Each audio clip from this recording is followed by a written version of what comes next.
Good morning. I'm going to be talking about JobSeeker this morning and the absolute inappropriate time for the government to snap back to the old rate of New Start come the 30th of December. Firstly, it's cruel. People who are on JobSeeker have no idea how to plan for the future. There is no agreement. I'll just wait for that person.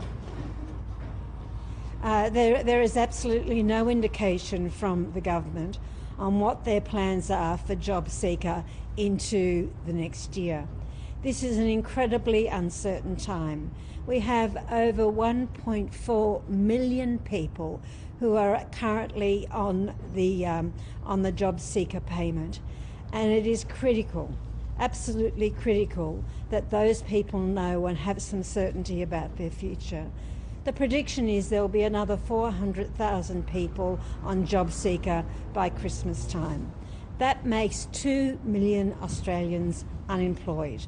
And for them not to know what their future is, for the government to be holding out and saying there's going to be a snapback in December, is absolutely bad for the economy, bad for those people, and bad in terms of any planning.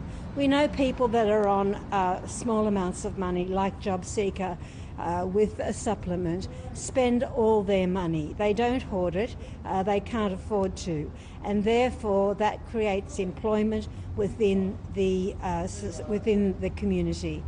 People on JobSeeker spend their money. They inject into the economy. It is an absolutely economic disaster for some sort of idea of a snapback come the end of December. What we are calling on is for the government to be clear, to be honest, to be upfront with 2 million Australians by Christmas about what their future holds.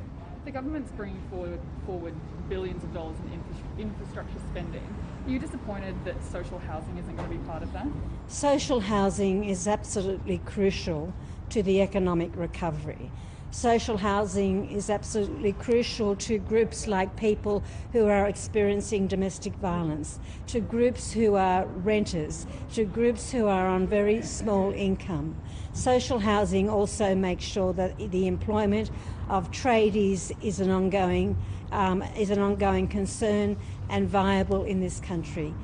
It is inconceivable to me to have an economic reform package without a huge envelope for social housing. Should it be that the supplement is continued, like this coronavirus supplement is continued, or should it be that the rate itself, the actual base rate, is extended for the long term? The coronavirus supplement, of course, has been something like $500 to people on JobSeeker. I'm advised very much by places like Anglicare that has lifted people out of poverty.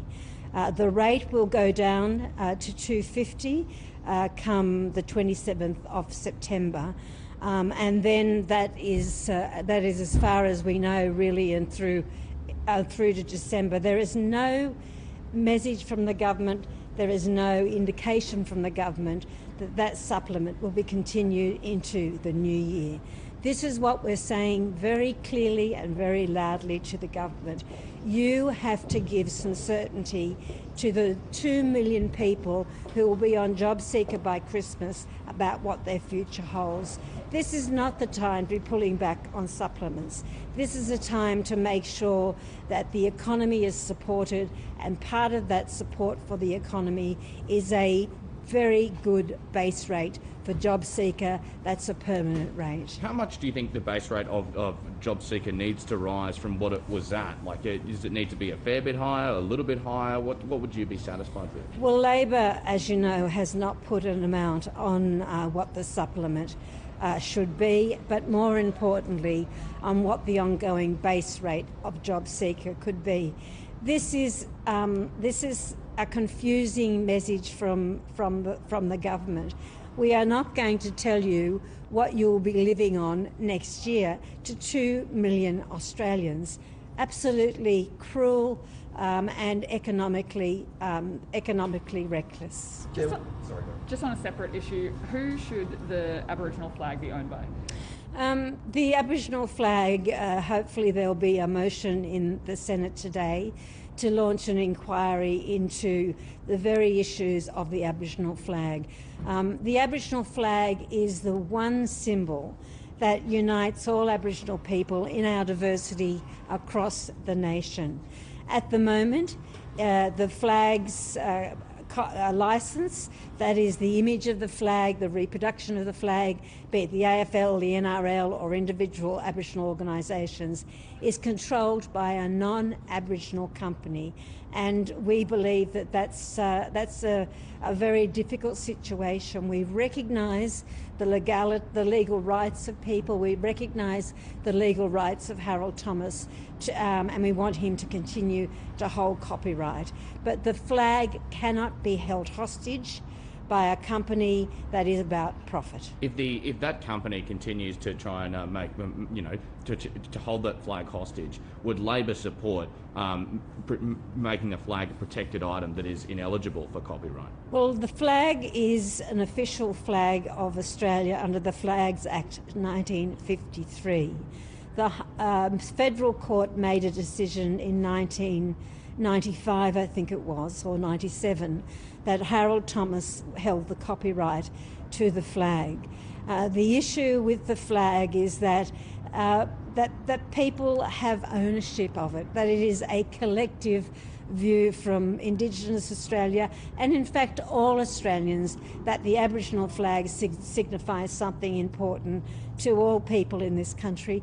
Imagine the 2000 Olympics when Kathy ran the 400 without her having the Aboriginal and the Australian flag around her. Imagine the walks across the bridges, the reconciliation marches without the image of the flag. Labor's position is that the flag should be able to be used respectfully by all people, and that means all Australians. Can I ask one more back on JobSeeker? Yes.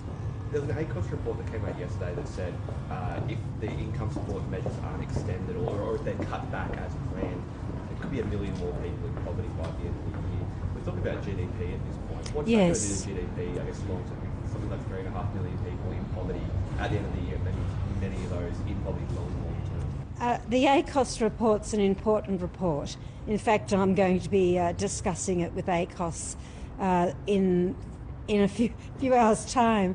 The idea of over 3 million people living in poverty, many of those people will be children, and children in Australia should not have to live in poverty.